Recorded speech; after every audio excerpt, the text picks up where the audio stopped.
Olá pessoal, eu sou a professora Daniela, sou coordenadora do Ensino Médio Poliedro São Paulo e também sou professora de redação. Eu vim hoje comentar a última edição do Enem, essa prova de 2015 que trouxe uma série de surpresas. Vou falar da prova de Ciências Humanas, Linguagens e Códigos e Redação. Começando com a prova de Ciências Humanas, ocorrida no sábado, dia 24, os nossos professores destacaram o seguinte: pela primeira vez, houve uma incidência maior de questões de filosofia e de sociologia. É interessante observar que nessas questões, além dos conceitos tradicionais, houve uma temática que procurou relacionar aquilo que estava sendo perguntado com contextos de atualidades. Então, apareceram assuntos como a questão feminista, redes sociais, tecnologia, a questão indígena, uma prova bastante interessante e que deixa para a gente a expectativa em relação a 2016. Se o Enem mantiver esse perfil de prova, os alunos vão ter que se dedicar a estudar um tanto mais dessas questões a respeito de filosofia e sociologia. A prova de História, segundo os nossos professores, ela teve um grau de dificuldade mediano. É uma prova que trouxe textos mais curtos em relação aos anos anteriores, de fácil interpretação, sem grandes dificuldades. Teve um detalhe aqui com a questão 24, eles ressaltam que o enunciado foi elaborado de tal forma que permitia uma dupla interpretação, então é possível que o aluno tenha tido um pouco mais de dificuldade, ressaltando que a questão 24 da prova branca. Já a prova de Geografia foi aquela que mais surpreendeu. Segundo os professores, diferentemente do que acontecia nas edições anteriores, essa prova trouxe questões mais conceituais. Em geral, a prova era de questões mais interpretativas. Então, ela exigiu bastante dos alunos uma bagagem conceitual.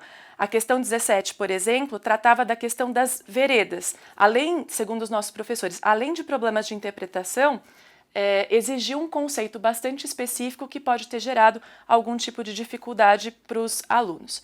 Enfim, uma prova que foi tranquila, mas que trouxe algumas características um pouco inovadoras em relação à versão de 2014. Ficam aí as nossas expectativas para 2016 para saber se isso vai permanecer ou não.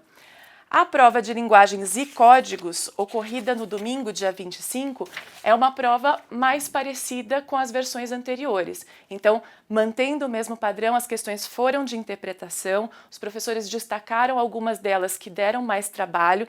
Nessa prova, a gente resolveu a versão azul. Na versão azul, a questão 99 pode ter gerado um pouquinho de dificuldade. Os nossos professores tiveram um embate, enfrentaram um conflito um pouco maior para chegar à alternativa. Discutimos até se ela era passível ou não de anulação, acabamos ficando com uma alternativa, mas sem muita segurança em relação a isso. Então, se você enfrentou dificuldade nessa questão, é normal, todo mundo deve ter enfrentado do mesmo jeito.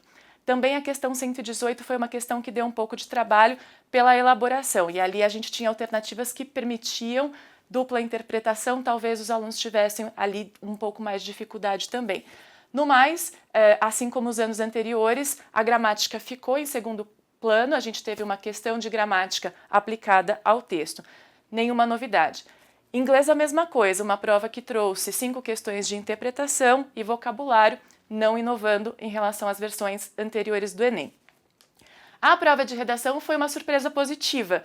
A gente tem acompanhado aí a repercussão dos alunos, todo mundo recebeu muito bem o tema de redação, que tratou da questão da persistência da violência contra a mulher no Brasil. A minha análise em relação à redação é o seguinte: eu acho que o Enem conseguiu se superar em relação ao ano passado, quando caiu a temática da publicidade infantil. Eu acredito que aquele tema do ano passado não era um tema ruim, mas ele foi mal recebido pelos alunos, pelos candidatos e pelos professores, porque não havia uma expectativa em relação a ele. Ao contrário, o tema desse ano, a violência contra a mulher, já era esperado há muito tempo. Essa é uma pauta que todo mundo esperava já que fosse aparecer em algumas das provas, então foi uma surpresa positiva. A vantagem desse tema é que ele é acessível a todos os candidatos. É claro que o aluno que acompanha a discussão, que buscou argumentos diferenciados mais amadurecidos, ele vai se destacar em relação aos demais. Mas, de qualquer forma, os alunos ficam na expectativa em relação ao tema porque há o medo. E se cair alguma coisa que eu não consiga escrever a respeito? esse é um assunto que todo mundo pode trabalhar. Mas tem um detalhe bastante específico. Quando o Enem coloca a temática da violência contra a mulher, ele pré-determina a sua abordagem. Fica muito complicado numa prova como essa defender qualquer coisa que endosse a violência contra a mulher, porque o aluno vai esbarrar em violação de direitos humanos. Então, tem um direcionamento pré-determinado, as pessoas que fugirem disso vão correr um sério risco de anulação da redação. No mais, era caprichar na estrutura, caprichar nas propostas de intervenção. Eu acredito que a coletânea trouxe umas referências bastante significativas para pensar, muitos números, a questão da legislação, ou seja, o aluno poderia trazer esse debate. Houve um avanço no Brasil em relação à legislação que protege a mulher, mas culturalmente a gente ainda não teve a superação da questão patriarcal e da questão do machismo, né? Isso acaba aí justificando esse contexto tão terrível. Então, assim, um tema muito bem-vindo, eu tenho certeza que os alunos tiveram um sucesso grande porque foram bem preparados, questões que foram muito discutidas em sala de aula. É isso, o Enem 2015, na parte de humanas, foi uma prova que surpreendeu, mas surpreendeu dentro de uma perspectiva positiva. A gente fica aqui torcendo pelos bons resultados. Até a próxima!